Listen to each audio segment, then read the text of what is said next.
परम पवित्र भगवध्वज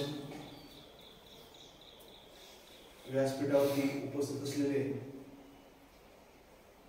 आपल्यातील राणकवी मोहिते साहेब, देशाची धुरा रक्षणासाठी त्यांनी आपल्या खांद्यावरती घेतली या चिंचणेगावचे सुपुत्र, आपल्या सर्वांचा अभिमान, रिटायर्ड आर्मीमॅन मोहिते साहेब आणि आत्मीय स्वयंसेवक बंधू. आताच गीत सांगितलं, दोन्ही गीत, की मातृ मंदिर का समीपित भावगीत. आणि या ठिकाणी आज आपण शस्त्राची पूजा करतो. या भारत देशाचा इतिहास सांगायचा झालं तर हा भारत देश वर्षानुवर्ष पारतंत्र्यात होता. कोणी ना कोणी इस्लामी आक्रमक असेल, ख्रिस्ती आक्रमक असेल, या देशाला कायम आक्रमकांनी लुटलेला देश होता. एक काळ होता या भारत देशाचा ज्यावेळी छत्रसाल राजा होते, छत्रपती राजा होते, आणि या देश अखंड होता. म्हणजे जेव्हा जेव्हा अखंड हिंदुस्थानाचं चित्र बघतो तर त्या इराणच्या सीमेपासून ते अगदी श्रीलंका असेल, या ठिकाणी म्यानमार असेल, त्या चायनाच्या सीमेपर्यंत आपला भारत देश विस्तीर्ण होता आणि एक छत्री शासनाचा अंमल होता. परंतु या भारत देशामध्ये आक्रांतांनी आक्रमण केलं. अतिशय क्रूर आक्रमक होती, त्यांनी या भारत देशात आक्रमण केलं. दुर्दैवानं काही लोक म्हणतात की त्या ठिकाणी मोगल शासक आले म्हणून आपल्यामध्ये काही सुधारणा झाली. पण वाईट मला याच वाटतं की मुस्लिमांनी आक्रमण करून आपल्याला खरं सुधारणा केल्या का? अहो, ज्यांना राहायचं कसं माहित नाही, त्यांना काम असेल, क्रोध असेल, मत्सर असेल, हे पूर्ण भरलेली ती सगळी लोक होती. आता चित्रपटामध्ये आपण पाहतोय की अल्लादीन खिलजीचं उदाहरण असेल, पण इतर आक्रमक कशी होती, त्यांना नातेसंबंध ठाऊक नसणारी आक्रमक या भारत देशाला लुबडायसाठी आले होते, कारण की त्यांच्याकडे फक्त वाळवंट होतं आणि हा भारत देश सुजलाम सुफलाम होता. या देशाला खऱ्या अर्थानं ओरबाडायला आले, कारण की आपण एक गाणं ऐकलं असेल की जहां डाल डाल पर सोने की चिड़िया करती बसेरा, ओ भारत देश मेरा.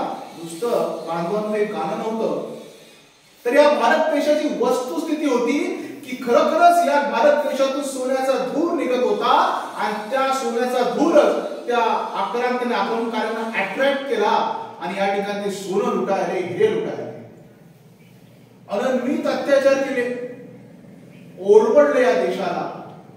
हजारो वर्ष आपण पारतंत्र्य. मुघल आक्रमण संपताना संपत तो ब्रिटिशांचं आक्रमण आपल्यावरती झालं.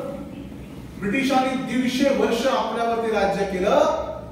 इस्लाम हा हातामध्ये कुराण आणि तलवार घेऊन आला होता, तर हा ख्रिस्ती हातामध्ये ख्रिस्त घेऊन आले, क्रॉस घेऊन आले आणि दुसऱ्या हातात सेवा घेऊन आले. आज आपल्या आजूबाजूच्या भागाची काय अवस्था आहे? आज धर्मांतर फार मोठ्या प्रमाणात होत आहेत. लोक ख्रिश्चन होत आहेत, मुस्लिम होत आहेत, कारण की नुसता तो क्रॉस नसतो, तो सेवेचा फास असतो. आणि ब्रिटिशांनी 150 वर्ष फक्त आपल्याकडे राज्य केलं नाही, आपल्या इथल्या मताचं आणि मनाचं परिवर्तन केलं. त्यानंतर काँग्रेसची स्थापना झाली. काँग्रेस स्वतंत्र लढ्यामध्ये प्रमुख पक्ष होता, आपण नाकारायचं कारण नाही. त्याच काँग्रेसमध्ये एक काम करणारा डॉक्टर केशव बळीराम हेडगेवार, हो, डॉक्टर आधी काँग्रेस पक्षाचंच काम करायचे, परंतु काही पटलं नाही त्यांचं, कारण की महात्मा गांधी हे राम म्हणायचे. मरतानाही महात्मा गांधीच्या तोंडात हे राम शब्द होते आणि महात्मा गांधींची संकल्पना ही राम राज्याची होती. पण मला सांगा, राम आणि हिंदू आपण वेगळे करू शकतो का? राम आणि भगवा ध्वज वेगळे करू शकतो का? राम आणि भारत वेगळे करू शकतो का? कारण तो भरताचा पुत्र असलेला राम, रामापासून भरत किंवा भारत असेल, हिंदुस्थान असेल, भगवा झेंडा असेल, आपण वेगळे करू शकत नाही. दुर्दैवानं महात्मा गांधींचे मुस्लिमांचं नामोच्चारण करायला सुरुवात केली. त्यावेळी केशव बळीराम हेडगेवार उठले आणि ते सांगायला लागले, अहो हे हिंदूंचं राष्ट्र आहे, होय आपण सगळे हिंदू आहोत, परंतु जिनांचं ऐकून गांधीजी असेल, काँग्रेस असेल, भूमिका बदलत गेली. त्यावेळी डॉक्टरांच्या मनात एक तिढीक आली. डॉक्टरने अभ्यास केला की मुघलांचं आक्रमण काय झालं, इंग्रजांचं आक्रमण काय झालं. अहो, देवगिरीचा किल्ला आपला, यादवांची देवगिरी का पडली हो? यादवांची देवगिरी पडली कारण की आपल्यातलेच फितूर झाले. त्या अन्नधान्याच्या कोठारामध्ये कापसाचं कोठार भरून ठेवलं. दुर्दैवानं सैन्यांना अन्नधान्य मिळालं नाही आणि देवगिरीचा आपला किल्ला पडला. खऱ्या अर्थानं तेव्हा मुस्लिमांची पकड घट्ट होती. डॉक्टरने याचा अभ्यास केला. काय कारण याचं की मुघल या ठिकाणी आले, वर्ष राज्य केलं. काय कारण असं ब्रिटिशर्स आले आणि वर्ष राज्य केलं. म्हणजे ज्यावेळी पहिली बक्सरची लढाई झाली होती, ब्रिटिशांनी जेव्हा त्यांना कळालं की मुंबई मार्गे, ज्याला बॉम्बे म्हणायचे, बॉम्बे मार्गे आपण या देशात प्रवेश करू शकत नव्हतो. का? कारण या ठिकाणी मराठा मनगट या बॉम्बेचं, या मुंबईचं संरक्षण करण्यासाठी सज्ज होतं. आणि ब्रिटिशांना कळालं की भारतात जर प्रवेश करायचा असेल तर आपण मुंबई मार्गे करू शकत नाही, म्हणून ते कलकत्त्याला गेले. आणि कलकत्त्याला सिरोज युद्धाला त्या ठिकाणी जो राजा होता त्याच्यावर युद्ध केलं आणि पहिली लढाई जी जिंकली ती ब्रिटिशांनी छोटी लढाई जिंकली. लढाई छोटी होती, पण ज्या प्रकारे त्यांनी मार्च काढला बाजारातून, ज्या प्रकारे ते बाजारातून शिरले आणि मिळू लागले की आम्ही जसा हिंदुस्थान जिंकलेला आहे, त्यावेळी आपलं भारतीय मन कोमेजून गेलं. भारतीयांना वाटलं काहीतरी वेगळं चाललंय, मार्च चालू आहे हा. कारण की ब्रिटिशांकडे काय होतं तर ब्रिटिशांकडे शिस्त होती. ब्रिटिशांकडे एकसूत्रीपणा होता. ब्रिटिशर्स त्यांच्या सुपिरियरचे ऑर्डर फॉलो करण्यासाठी कटिबद्ध असायचे. आणि बाजारातून जेव्हा मार्च गेला त्यावेळी लोकांना वाटलं की काय झालं. खऱ्या अर्थानं मी जेव्हा इतिहासाचं पुस्तक वाचतो मला कळालं त्या दिवशी असलेल्या लोकांनी चुकलं जरी असलं ना तर ब्रिटिशर्स वाहून गेले होते. पण आपलं मनगट पिचलं होतं. आपल्याला वाटलं की कोणीतरी आपल्यावरती आक्रमण केलं, आपण गप्प बसलोय. त्यावेळी आपल्या लोकांनी सामूहिक प्रतिकार नाही केला. खऱ्या अर्थाने या सगळ्या गोष्टीचा जेव्हा डॉक्टर केशव बळीराम हेडगेवार म्हणजे राष्ट्रीय स्वयंसेवक संघाचे संस्थापक त्यांनी अभ्यास केला की काय कारण याचं, की माझा देश वारंवार पारतंत्र्यात जातोय. मग त्यांना कळालं की हिंदूंची एकजूट नाही, हिंदुत्व आणि हिंदू म्हणून लोक एकत्र येत नाही, भारत म्हणून लोक एकत्र येत नाही. म्हणून त्यांनी पहिलं काम केलं लोकांना एकत्र आणायचं. त्यावेळी आपल्याला माहिती आहे की भारत देश पारतंत्र्यात होता. 1925 साल 27 सप्टेंबरचा तो दिवस, त्या दिवशी पहिल्यांदा राष्ट्रीय स्वयंसेवक संघाची स्थापना केली. पण का स्थापना केली? विजयादशमीच का? कारण की लक्षात ठेवा विजयादशमी म्हणजे काय, की खरोखरच अन्यायाचा जेव्हा पराभव होतो, राक्षसांचा पराभव होतो आणि अन्याय गाडला जातो, अंधकार गाडला जातो, तो दिवस म्हणजे विजयादशमी. आणि जेव्हा प्रभू श्री रामचंद्र अयोध्येला माघारी आले तर लोकांनी दिवाळी साजरी केली होती, तो दिवस म्हणजे हा विजयादशमीचा. डॉक्टर तो निवडला कारण रामचंद्र, प्रभू रामचंद्र या मातीच्या नसामध्ये, त्यामुळे संघाची स्थापना ही विजयादशमीला झाली. आणि हिंदू लोकांचं संघटन हिंदुत्वाचं संघटन. बऱ्याच वेळा आपण बघतो हिंदू म्हटल्यानंतर अंगावरती पाल पडल्यासारखं झालं. म्हणजे पंडित जवाहरलाल नेहरू म्हणाले होते की मला गाढव म्हणा पण मला हिंदू म्हणू नका, अशी हिंदुत्वाची त्यावेळी एक अवस्था होती.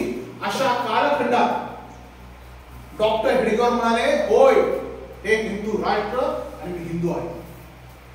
आणि हिंदुत्वाची एक संकल्पना घेऊन 1925 साली एका संस्थेची स्थापना झाली. पण उद्देश काय होता? उद्देश होता लोकांना एकत्र येणं, हिंदुत्वाचे विचार रुजवणे. आणि हा विचार जुना आहे का, म्हणजे संघ वेगळं काय करतो, मी वेगळं काय करतो, किंवा इथं बसली सगळी मंडळी वेगळं काय करतो असं काही नाही. हा हिंदुत्वाचा विचार, या मातीतला विचार. हा हिंदुत्वाचा विचार म्हणजे छत्रपती शिवाजी महाराजांचा विचार. हा हिंदुत्वाचा विचार म्हणजे प्रभू श्री रामचंद्रांचा विचार आहे. हा हिंदुत्वाचा विचार म्हणजे भगवान श्रीकृष्णाचा विचार आहे. ज्याने गीता सांगितली त्या भगवान श्रीकृष्णाचा, योगेश्वराचा, पार्थाचा विचार.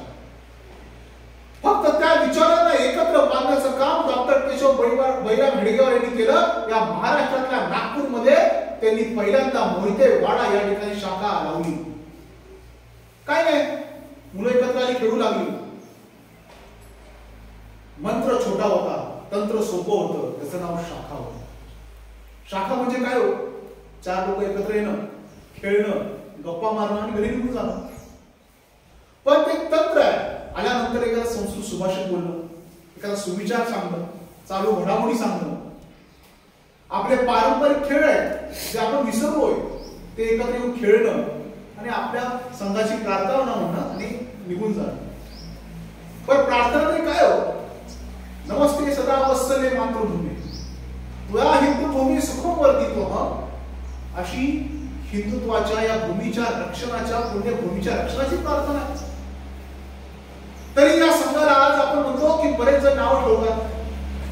परवा जेव्हा नरेंद्र मोदी जे आपले लाडके पंतप्रधान आहेत, तुम्हाला माहिती आहे की 100 रुपयाच्या शिक्क्याचं विमोचन केलं आणि 100 रुपये शिक्का हा बहाल केला या देशाला. आणि त्याच्या पाठीमागे संघाच्या स्वयंसेवकाचं भारत माझं चित्र दिलं.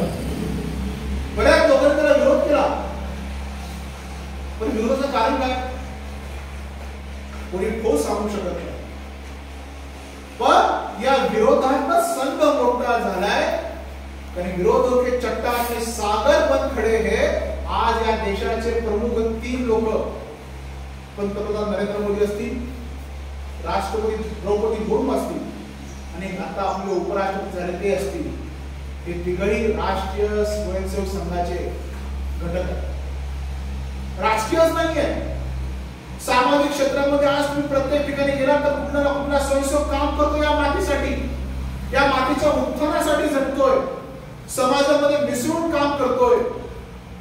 अशा प्रकारच्या जेवढा 44 विविध संघटना आज काम करतायत, ज्या देशामध्ये 1 नंबरच्या संघटना आहेत. त्यामध्ये प्रामुख्याने नाव अखिल भारतीय विद्यार्थी परिषदेचं असेल.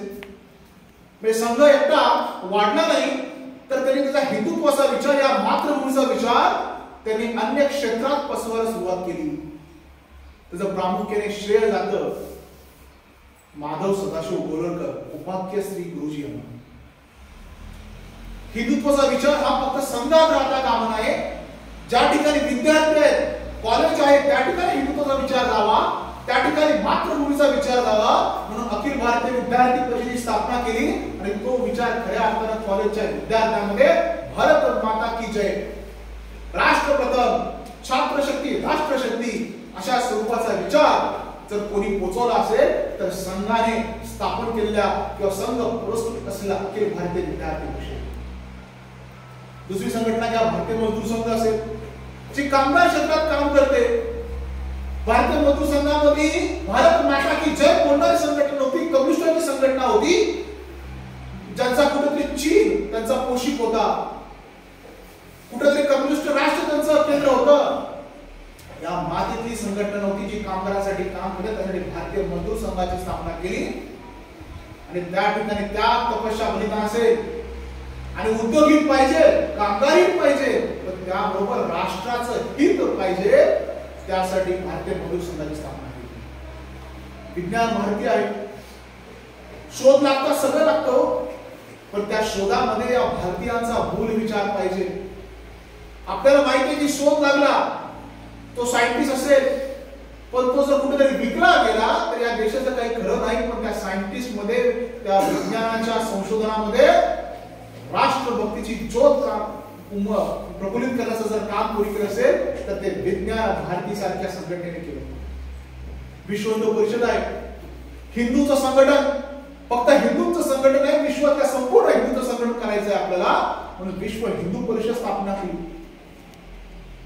मुंबईमध्ये सांदीपानी ऋषींच्या आश्रमात स्थापन झालेली संघटना जी सकल हिंदूंचा संघटन करतं. कुंभमेळा असेल, कुठल्याही त्या ठिकाणी हिंदूंचं मंदिर असतील त्या ठिकाणी संरक्षणाचं काम करतं. बजरंग दल सारखी संघटना युवकांची आहे.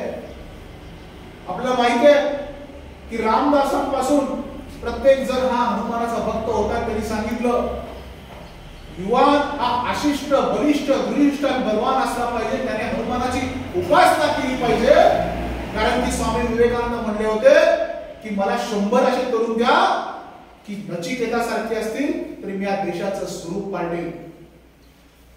म्हणून हनुमान भक्ती जी समर्थाने सांगितली, ती समर्थाची भक्ती खऱ्या अर्थानं साकारण्याचं काम बजरंग दल सारखी संघटना करते, जे हनुमानांना आपली आदर्श मानते.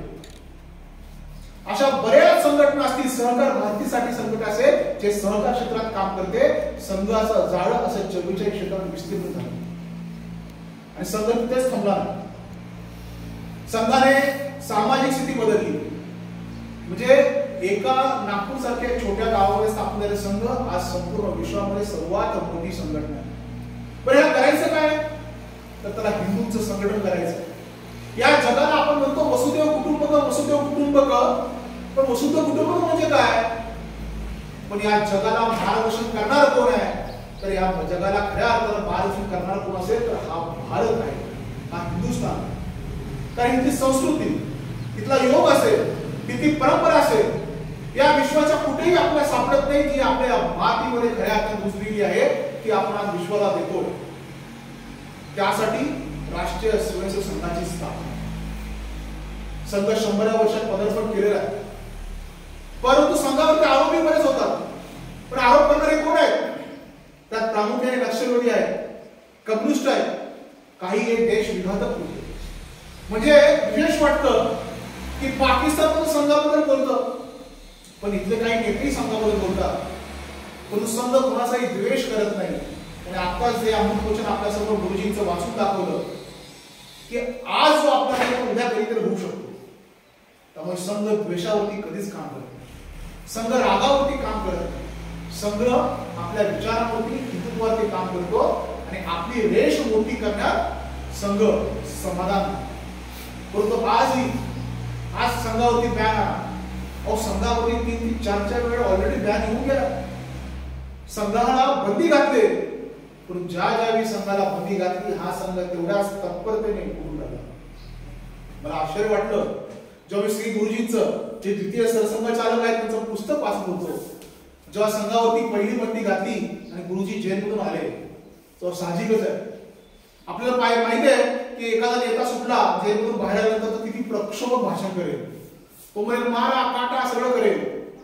परंतु श्री गुरुजी जेव्हा बाहेरून जेलमधून बाहेर आले आणि त्यांचं जेव्हा पहिलं संबोधन होतं स्वयंसेवकासाठी की झालं गेलं विसरून जावा, कामाला लागा, आपल्याला हा देश बलवान करायचा आहे. कशाच्या जीवावरती हो? आतापर्यंत भूषण कवीच्या मातोश्रीने आपल्या संघाच्या कार्यक्रमात बोलवलं, बऱ्याच जणांनी आक्षेप घेतला. पण त्या भूषण कवीचेच वडील संघामध्ये येऊन गेले होते, कार्यक्रमात सहभागी झाले होते. ते कशाला?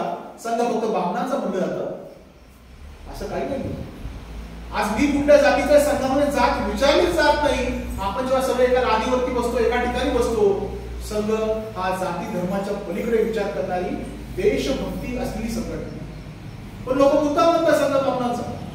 आज इथं बसले की किती ब्राह्मण आहोत, आपण सगळे बहुजन आहोत आणि बहुजन हे संघामध्ये मोठ्या प्रमाणात.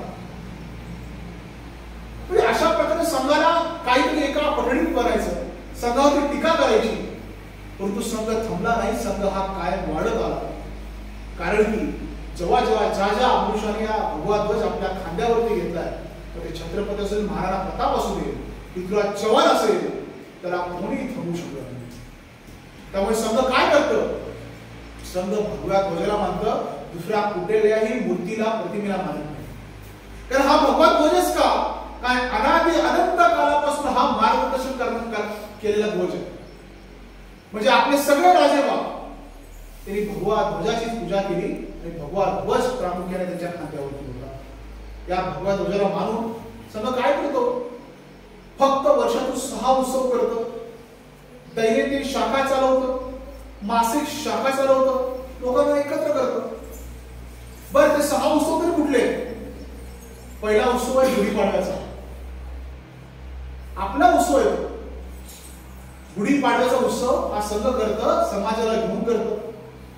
दुसरा कुठला उत्सव असेल तर हिंदू साम्राज्य दिन आहे. हिंदू साम्राज्य दिन काय करतं? हो, छत्रपती शिवाजी महाराजांना मानणारे आम्ही लोक आहोत. जर आमचा राजा नसता तर सबकी सुन्नत होती, काशी में मस्जिद बसती, मथुरा का अंत होता.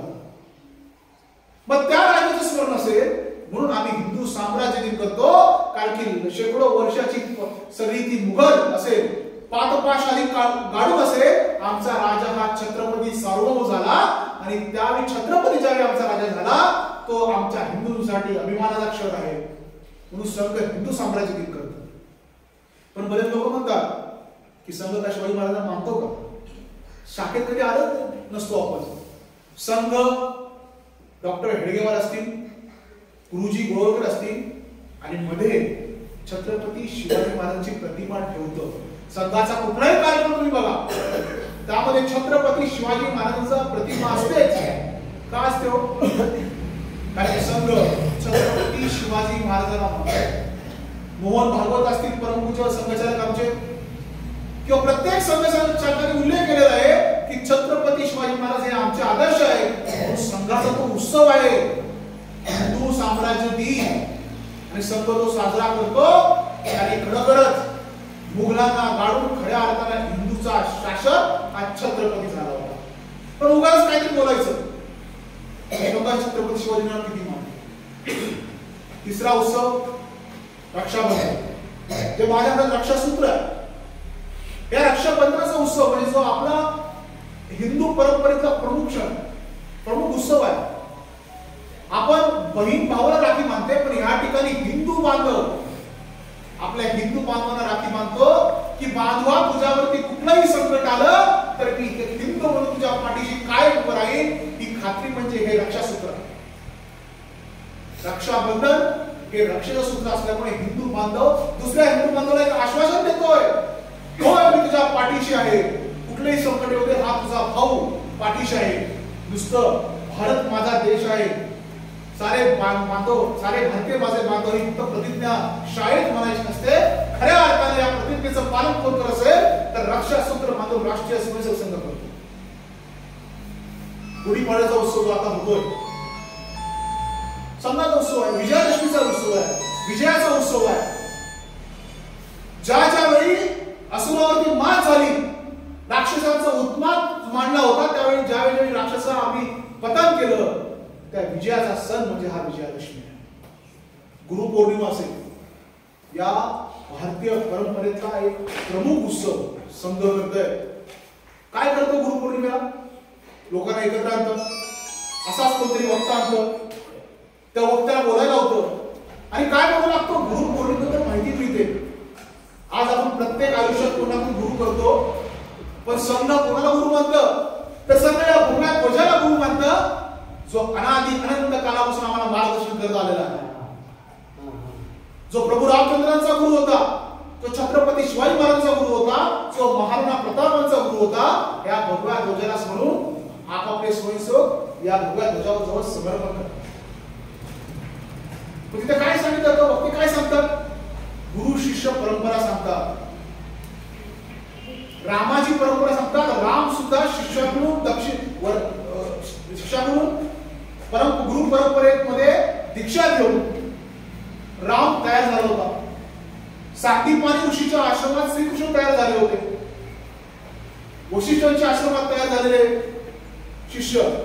पण अशा प्रकारे गुरु शिष्य परंपरा म्हणजे अगदी विवेकानंद असतील, रामकृष्ण असतील, मोठी जी या भारत देशाला गुरु परंपरा लाभली आहे त्या गुरु परंपरेवर त्या दिवशी माहिती दिली जाते.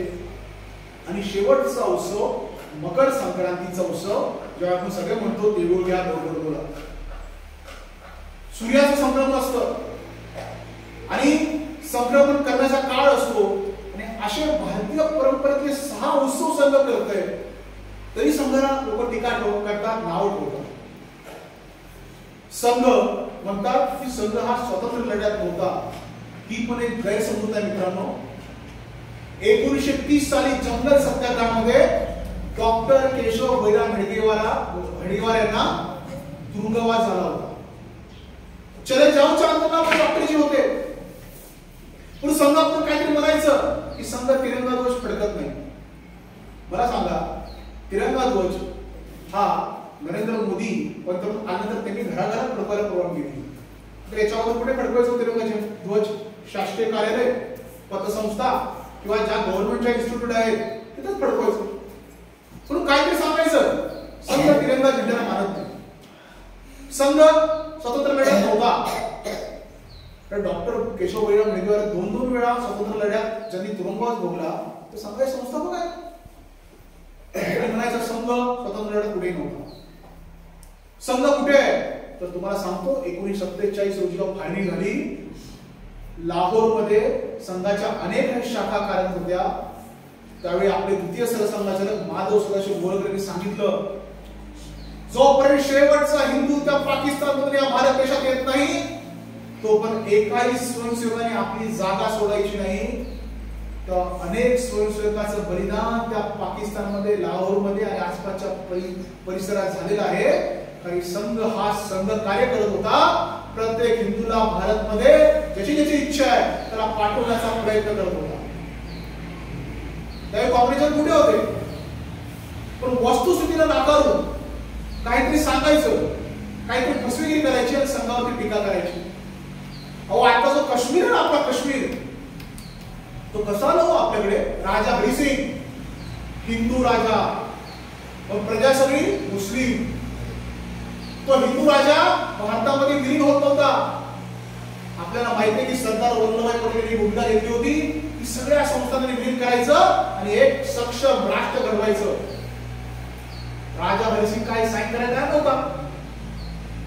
पाकिस्तानवर आक्रमण करणार होता. बरं या राजा हरिसिंगला संघाला कोणाला पाठवलं? राष्ट्रीय स्वयंसेवक संघाचे द्वितीय सरसंघचालक माधव सदाशिव गोळकर यांना सरदार पटेल म्हणाले गुरुजी जावा राजा हरिसिंगला तुम्ही सांगा की बाबा लवकर ये नाहीतर हा तुझा सगळा जो जम्मू काश्मीरचा निघून जाईल. सरदार वल्लभभाई पटेल यांच्या सांगण्यावरून गुरुजी जम्मू काश्मीरला गेले. राजा हरिसिंगची समजूत काढली आणि त्याने त्या करारामध्ये सही केली. त्यामुळे आजचा जम्मू काश्मीर जर भारत देशात असेल तर तो फक्त राष्ट्रीय स्वयंसेवक संघामध्ये. एवढं कशाला? पाकिस्तानने जो युद्ध छेडलं आपल्याला माहिती जम्मू काश्मीरला अवस्था होती कारण की ते पाकिस्तानमध्ये रांडली. पाकिस्तानमध्ये काय सांगितलं आम्ही नाही हल्ला केला ते कबीलोने हमला केला म्हणजे तिथली जी आदिवासी समाज त्यांनी हल्ला केला. त्या ठिकाणी आपलं एअरपोर्ट उद्ध्वस्त करण्याचं काम केलं. पण ज्यावेळी सरदार वल्लभभाई पटेलांना कळालं की आता आपली विमानं जी दिल्लीवरून जाणार आहेत ती जम्मू काश्मीरला पोहोचू शकत नाही. पण काय करायचं? आपली जी हवाई पट्टी सगळी उद्ध्वस्त केली. त्यावेळी राष्ट्रीय स्वयंसेवक संघाला पाचारण केलं आणि संघाच्या सर्व स्वयंसेवकांनी रात्रभर थांबून ती जी हवाई पट्टी सुरळीत केली आणि दिल्लीवरून विमान तिथे लँड झाले आणि खऱ्या अर्थाने जम्मू काश्मीर आपण त्यांना पळवून दिलं. फार मोठा संघाचा इतिहास.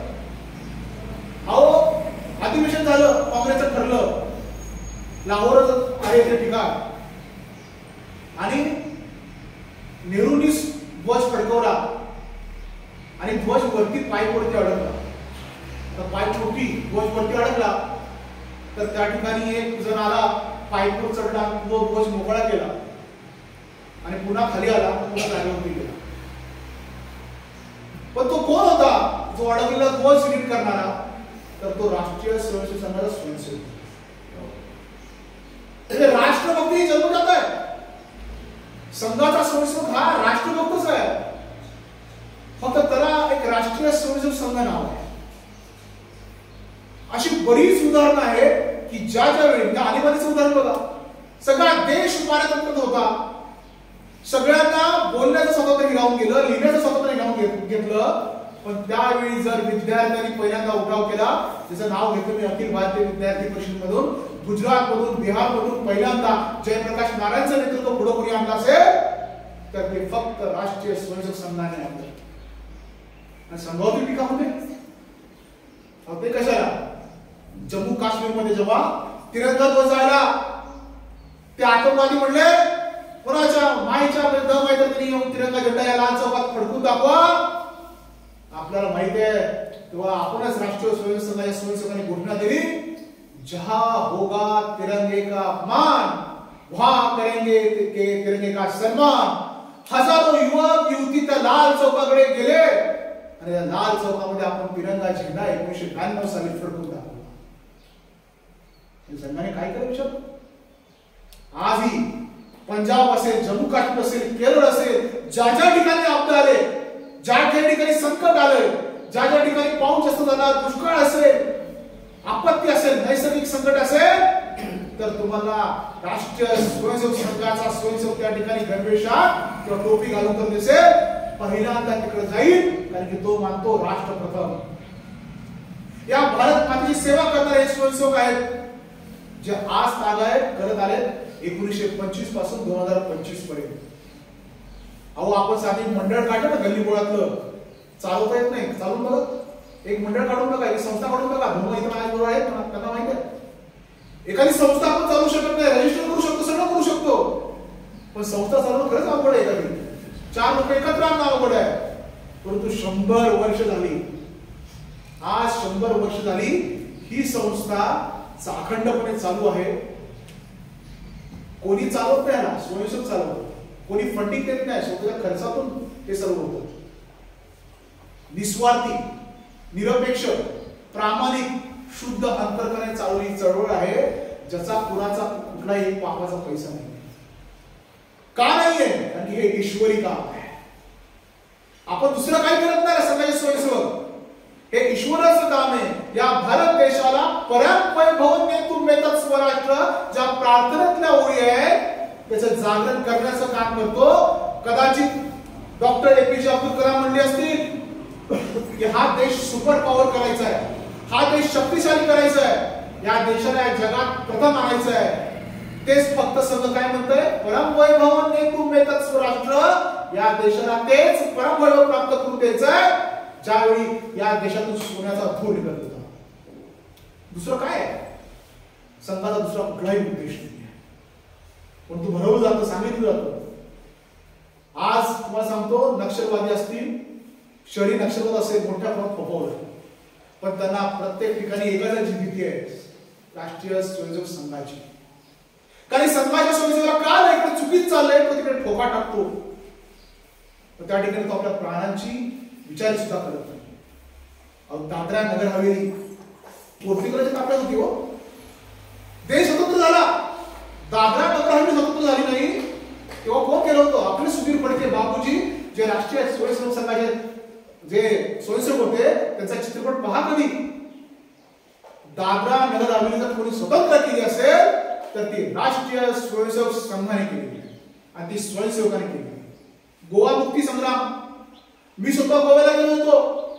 गोवा मुक्ती संग्राम मध्ये स्वतः स्वयंसेवकाच्या स्वयंसेवकाचं फार मोठं योगदान आहे. अहो, बांगलादेशाचं युद्ध असेल, पाकिस्तानचं युद्ध असेल, प्रत्येक वेळी सकाळी स्वयंसेवक धावत केले होते.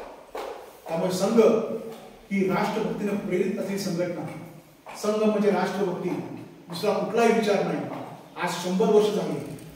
बर, 100 वर्ष झाली म्हणून मिळवण्याचं साधन नाही की अशा छोट्या छोट्या बैठका करतो, नाहीतर काय हो, आज मोठे मोठे बॅनर लावले असते, 100 वर्ष पूर्ण झाली, पेढे वाटप, लाडू वाटप. पण संघाने सांगितलं नाही, जोपर्यंत हा भारत परम वैभवाला जात नाही तोपर्यंत स्वयंसेवकांनी थांबता कामा नाही.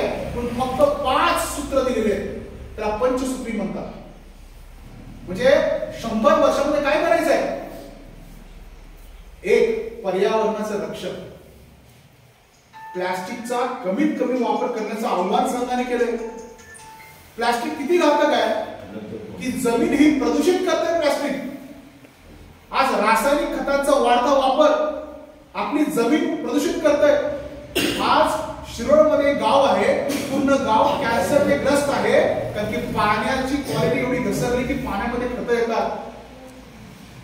झाडे लावा, झाडे जगवा, फक्त तोंडापुरतं जो बिहार रोपवाटिका प्रोजेक्ट असेल किंवा प्रोजेक्ट फक्त तोंडापुरतं, पण झाडं आज कमी होते, जंगल कमी जाते. म्हणून संघाने सांगितलं की पर्यावरण वाचवलं पाहिजे. कमीत कमी प्लास्टिकचा वापर आपण करू शकतो का? घरी सुद्धा फक्त प्लास्टिकचा वापर नाही, जे पाणी आहे, पाणीचा साठा फार मर्यादित आहे. घरात पाणी सुद्धा कमी प्रमाणात वापरलं पाहिजे. मी दाढी करतोय, नळ चालू ठेवलाय, मी आंघोळ करतोय, नळ चालू ठेवला नाही. ती राष्ट्राची संपत्ती आहे, त्या पाण्याचंही योग्य जतन केलं पाहिजे. वीज आहे, एका ऑफिस मध्ये गेलो, लाईट चालू आहे, माझ्या बाबा काय जात आहे, सरकार म्हणून गेलं असं सांगणार. सरकार म्हणजे आपण जाऊ, ते आपल्याच विषयात जात का? कुठला नेता बोलतो का? लाईट आपल्याच कररूपी पैशातून ते लाईट भरलं जातं. इथून पुढे जर एखादा बल्ब चालू दिसला तर आपण काय केलं पाहिजे, तो बल्ब बंद केला पाहिजे, किंवा जो बल्ब त्याची जो अथॉरिटी आहे त्याला सूचना तरी केलं पाहिजे, बाबा या लाईटची आता गरज नाही, कारण वीज सुद्धा राष्ट्रीय संपत्ती आहे. बसमध्ये गेलोय, कुठेही गेलोय, उगाच आपण आपली सवय असते, चावी काढ, शीट फाड, कापूस काढ. राष्ट्रीय संपत्तीचं संरक्षण केलं पाहिजे. आपण वागलं कसं पाहिजे, आपली वर्तणूक कशी असली पाहिजे, तर त्यासाठी पर्यावरणाचं रक्षण असेल, समरसता, दुसरं सगळ्यांना समान वागवलं पाहिजे. आपलं खरं नुकसान जाती पातीमुळे झालं, भेदभावामुळे झालं. ब्रिटिशांनी काय केलं, आपल्या जाती पातीमध्ये विभागलं. लोहार, सोनार, चांभार ही काय जाती नव्हत्या, हे तिची जो काम करायचा त्यावर पडलेलं नाव आहे. पण ब्रिटिशांनी ओळखलं की ह्यांना जोपर्यंत जातीमध्ये डिवाइड करत नाही तोपर्यंत आपण रूल करू शकत नाही, म्हणून त्यांची जी पॉलिसी होती डिवाइड अँड रूल. त्यामुळे आपण सगळ्यांना समतेने वागवलं पाहिजे, समरसतेने वागवलं पाहिजे. एक गाव, एक पानवटा, एक मंदिर, एक स्मशान चा विचार केला पाहिजे. तिसरं, स्वदेशी किंवा स्वचा बोध. स्वदेशी लोक वस्तू वापरल्या पाहिजे. आज तुम्हाला सांगतो, ट्रम्पने 100%, 150% टॅरिफ लावला. आपलं काही वापरू होऊ शकत नाही, कारण की आपला देश हा स्वयंपूर्ण आहे. आपली खेडी स्वयंपूर्ण होती, गावात सगळं घालायचं. त्यामुळे ट्रम्पने 200% टॅरिफ लावला. किती विजाची फी वाढवली, या देशाचं कोणी काही वापर करू शकत नाही, कारण की हा देश आता स्वयंपूर्ण बनतो. म्हणून आपण वगैरे काय केलं पाहिजे, जास्तीत जास्त स्वदेशी. त्यातल्या त्यात आपल्या इथं काय पिकतंय, आपल्या इथे काय विकतंय. बराच वेळ आश्चर्य वाटतं की टेलर असतो आपल्या गावात, पण आपण जातो कराडला. आपल्या गावात जर त्याला तुम्ही तिकडे शिवायला गेला तर त्याला सांगा ना, अशा पद्धतीने शिव, तुझा शिव, तर त्याला अर्थार्जन कसं सांगणार. जे आपल्या ठिकाणी पिकतंय, आपल्या मातीत पिकतंय, आपल्या गावात पिकतंय, ते जास्तीत जास्त उपभोग घ्यायचा.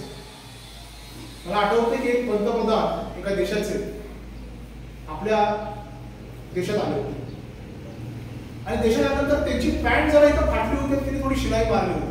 सत्य गोष्ट. आणि शिलाई मारल्यानंतर त्यांनी आपले जे असतात, आपली माझे लोक कशी आहेत, तर पंतप्रधान सांगितलं, तुमची पॅन्ट फाटली, तुम्ही शिवले, पण जरा ते विचित्र दिसते, मी दुसरी पॅन्ट आणू का.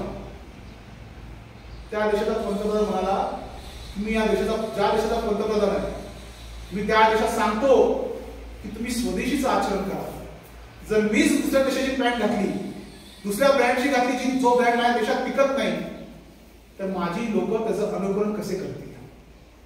म्हणून ज्या ज्या बघा, लाल किल्ल्याच्या प्राचीन नरेंद्र मोदींनी भाषण केलंय, फेटा नेसला त्यांनी, गमछा घातलाय, जो या भारतीय परंपरेतला आसामी दर्जाचा गमछा, नॉर्थ ईस्टचा गमछा आहे, टोपी घातले, मग उत्तराखंडी टोपी असेल, कुठली टोपी असेल, म्हणजे प्रमोट केलं त्यांनी स्वदेशीला. आपण हे विचार करता, एखादी गोष्ट खरेदी करताना कमीत कमी चायनाची तर नसावी एवढा तरी आपण विचार केला पाहिजे. अल्टरनेट ब्रँडचा विचार केला पाहिजे. कमीत कमी त्याचं उत्पादन भारतात तरी झालं पाहिजे असा विचार केला पाहिजे. मग तिसरं आहे स्वदेशी. चौथा आहे नागरिक आचरण, म्हणजे वागायचं कसं, बोलायचं कसं, चालायचं कसं. म्हणजे लाल सिग्नल असतानाही सिग्नल क्रॉस करायचं का, लोक काय म्हणतात, बघ बघतोय जाऊ दे. पण या देशामध्ये शिस्त असल्यामुळे आपलं फार मोठं नुकसान झालं. 1857चा उठाव, अहो त्यावेळी शिस्त असते ना 1857च्या लढ्यात, आणि एकजुटीने ठरल्याप्रमाणे तो उठाव झाला असताना ब्रिटिशर्स 1947 पर्यंत या ठिकाणी थांबलेच नसते. पण आपलं दुर्दैव असं, ठरल्याप्रमाणे तो उठाव झाला नाही, शिस्त जी लोकांनी पाळली नाही. मंगल पांड्याने लवकरच उठाव केला आणि आपलं सगळं वेळापत्रक कोलमडलं. त्यामुळे फार मोठं आपल्या या देशाचं नुकसान झालं. जो देश 1857 साली स्वतंत्र झाला असता, आपल्या शिस्तीच्या कारणामुळे 1947 उजाडला. अशी बरीच उदाहरणं आहेत. मिलिटरीमध्ये मी सकाळी त्यांच्याशी बोलत होतो, 8 वाजता नंतर नाश्ता नाही, शिस्त आहे. जेवणाचा पण टाइम फिक्स आहे, शिस्त आहे.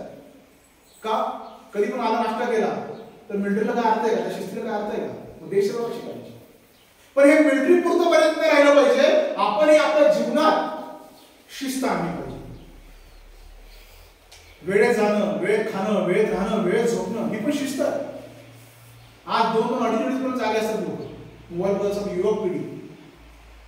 त्यामुळे स्वचं आचरण, स्वदेशी आचरण हे फार महत्वाचं आहे. समरसता आहे, पर्यावरण आहे, स्वचं आचरण आहे. त्यात अजून एक शब्द आहे कुटुंब प्रबोधन. संघाने सांगितलंय या 100 वर्षात काय करायचंय, तर कुटुंबाचं प्रबोधन करायचंय. भाव भावाशी बोलत नाही, जावा जावाशी बोलत नाही. काय आज कुटुंबाची सगळी घडी विस्कटते. त्यामुळे आपली प्रगती थांबली. पहिली सामूहिक शेती व्हायची, लोक एकमेकांना मदत करायची, पण आज तर मदत करत नाही. त्यामुळे कुटुंबाचं प्रबोधन फार गरजेचं आहे. समोर टीव्ही चालू असतो, आपण जेवत असतो. म्हणजे शहरात तरी आहे की आपण आता गालावून अवस्था देतो, शहरामध्ये मेसेज करतात मला पाणी पाहिजे, तो म्हणतो ठीक आहे मी घेऊन येतो. व्हॉट्सअपने बघा, संवाद हरवला कुटुंबामध्ये. बोललं पाहिजे, भांडणं सगळ्यांचीच होतात, पण आज संवाद हरवलाय. बाप लेखामध्ये संवाद हरवलाय, आई लेखीमध्ये संवाद हरवलाय. त्यामुळे लव ज्यासारख्या घटनावर डोकं काढतायत. कारण पुरीला वाटतं माझ्याशी कोणतरी बोलावं. भाऊ मोबाईलमध्ये त्या व्यापात, वडील त्याच्या व्यापात, आई त्याच्या व्यापात. मुलीशी संवाद सगळ्याच करू नाही हो. मग ती कुठला तरी कोणतरी निवडते, पळून जाते. मग आपण म्हणतो अरे फार नुकसान झालं. कुटुंब प्रबोधनाची खऱ्या अर्थाने आवश्यकता या समाजाला आता झालेली आहे. कुटुंब आपली एकत्र आली पाहिजे, कारण की कुटुंब जगलं ना तरच भारत जगेल. म्हणजे भारताचं हृदय असताना मर्म काय, भारताचं हृदय कुटुंब आहे. कुटुंबातून समाज घडतो, समाजातून राज्य घडतं, राज्यातून देश घडतो. म्हणून वसुदेव कुटुंबाची संकल्पना आहे भारत देशाची. अशा प्रकारे आगामी काळात पंच परिवर्तन संदेश असेल. आगामी काळात गृह संकल्प, आपण गृह संपर्क अभियान करणार आहे. घराघरामध्ये जाऊन संघाची पत्रक आपण देणार आहे आणि या अभियानाची माहिती देणार आहे. संघाची 100 वर्षाची माहिती देणार आहे. गृह संपर्क अभियान डिसेंबर मध्ये करणार आहे आणि जानेवारीमध्ये हिंदू संमेलन करणार आहे. हिंदू संमेलन, होय आम्ही हिंदू आहे आणि हिंदू म्हणून फार मोठ्या प्रमाणात एकत्र यायचं आहे. मग तो संघाचा आहे नाहीये, तो काँग्रेसचा आहे, तो कम्युनिस्ट आहे, आपल्याला काही बघायचं नाही. जो कोणी हिंदू आहे त्याने एकत्र यायचं आहे आणि हिंदू म्हणून एक विचार करायचा आहे. आगामी काळात हिंदू संमेलन होणार आहे. आणि सर्वात महत्वाचं म्हणजे आपल्या गावाची शाखा लागते, साप्ताहिक मिलन लागते, या ठिकाणीच लागतं. त्या मिलनामध्ये आपण सगळ्यांनी यायचं आहे. जर आपण एकत्र आलो तर क्रांती घडते, बदल घडते. संघाच्या 100 वर्षाचा इतिहास फार मोठा आहे. मी तुम्हाला थोडक्या शब्दात सांगू शकत नाही, पण जे काही सांगितलं ते सगळं संघ करतोय. आणि संघ आजही दक्ष स्वरूपात या भारत मातेच्या सेवेसाठी तयार आहे. जवान सीमेवरती रक्षण करतात, पोलीस या स्टेटचं किंवा आपल्या एक गावाचं संरक्षण करते. पण खऱ्या अर्थाने भारतीयांच्या मनाचं, भारतीयांच्या मनगटांचं जर खऱ्या अर्थाने कोण संरक्षण करत असेल तो राष्ट्रीय स्वयंसेवक संघ आहे. त्या संघाला 100 वर्ष पूर्ण झाली, शताब्दी झाली, शतक झालं. ही यात्रा 0 पासून शतक पर्यंतची होती. तरी आम्ही थांबलो नाही, चालत राहणार. कारण की संघाचा मंत्रच आहे चरैवेति चरैवेति, यही तो मंत्र अपना, नहीं रुकना नहीं थकना, यही तो शुभंकर मंत्र अपना. धन्यवाद.